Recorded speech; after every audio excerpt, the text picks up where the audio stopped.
As we gear up for winter, many of us are preparing for shifts in routine, chillier temperatures, less daylight, and the hope that we can avoid catching illnesses like COVID-19. Tonight, I talked with Anika Christ. She is a personal trainer and the director of client optimization at Lifetime, and she had some good advice on how to use food to strengthen your immune system.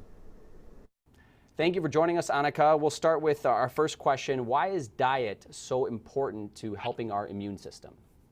Ooh, well, nutrition is everything. When it comes to wanting to send your body the right signals, when it's building a foundation for your immune health and just health in general, it really goes down to what you're consuming and what you're digesting and absorbing. Are there certain foods that you recommend that we start eating right now if we want to go in that direction of boosting our immune system? Yeah, I think for people, they want easy, quick tips. So what I have for you is a few different foods that I think you can just do today. Like, what can you do to actually build a foundation? But on the regular, if you feel like, hey, I want to boost my immune system, I want to help lay a foundation, there's definitely some more foods that are more nutritious than others that I would advise towards on a regular basis. So what do we start with? Is it vegetables per se? Is it meats? Is it a little bit of both? A little bit of both. So my first go-to, because I feel like most people will consume it, is actually broccoli. So I get a huge bag of frozen, because that's always a question too. Does it have to be fresh? Can it be frozen? Frozen is just as good. Keep it in your freezer all winter. Very easy to add to your casseroles along as a side dish at night with your food or your meat.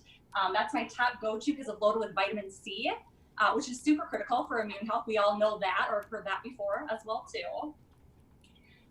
Second, I would go to meat, and I would say grass-fed beef is what I would prioritize the most. And if there was a food that was a multivitamin, it would be grass-fed ground beef or even a steak, either or, loaded with B12, zinc, which is super critical, all sorts of vitamins and minerals, including omega-3 fatty acids if you get the grass-fed kind, which is also super critical for immune health as well.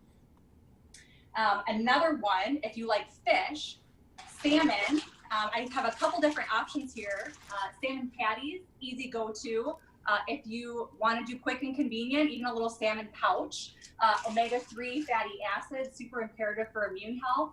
That's a great for those that are looking to support like their local restaurants right now. We think for fish, a lot of people don't like to make it at home. That'd be a great takeout option as well too if you're supporting your local businesses too. Great to have on the menu on a regular basis too. And then shellfish. So shellfish being shrimp, oysters, not as popular to consume at home. I did show, they do have convenient little options at the store too, loaded with zinc. And a little fact on zinc, specifically with your immune system, that virus that's going around with zapping your taste and smell is because the zinc is being zapped out of your cells. So you want to make sure that you're consuming zinc, which is usually found in your shellfish and your beef options. That would be a great one. And then last, I wanted to highlight spinach. Spinach, again, great vitamin C. I love spinach because it doesn't have a huge taste. So you can just add it to stuff. I like to do it over the stove. You can add it to your protein shakes in the morning. It doesn't impact the taste at all. Great vitamins and minerals just to add within your day too, that you can just add to your typical routine right now too. And lastly, I wonder too, I've heard people mention fermented foods as maybe having a little bit of a benefit there. Right. Fermented foods are great because they are loaded with probiotics. So what I always tell people, you've seen it or heard it with yogurt or kombucha, that's a popular drink. Make sure you're looking for the lower added sugars. So the plain kinds are a little bit better for your immune health than the ones that have a ton of flavoring added. My favorite is actually sauerkraut. Sauerkraut in the crock pot with a little pork. That would be a really great comfort food during the season. Great for your immune system as well. Now, these foods obviously are all healthy, but is there anything extra we can add, whether it be a vitamin or a supplement, just to kind of give a boost to these foods? Yeah, so I always tell people with supplements, they should supplement your diet. So firstly, the foundation of a good multivitamin and a fish oil. Most of us aren't getting enough through food alone. So if you're not starting any supplements yet, start there. When it comes to immune system support, my favorite are a good probiotic and a vitamin D. Vitamin D, you've probably heard more and more about with the research with the virus, is the people that are responding the worst usually have low to critically low vitamin D levels. So in Minnesota, if you're not getting outside on a regular basis or seeing the sun, definitely start taking the vitamin D on a daily basis. Are these types of supplements that people would take with their food, take daily, take maybe a couple times a week? Yeah, for the most part, they're daily supplements. So if you think of every meal being a signal to your body, think of supplements as the same way. On a regular basis, the better way your body's going to build an immune system response and build a great foundation for healthy eating. Any particular recipes that come to mind that might combine some of the things you have out here that could kind of knock out so many of those different categories at once?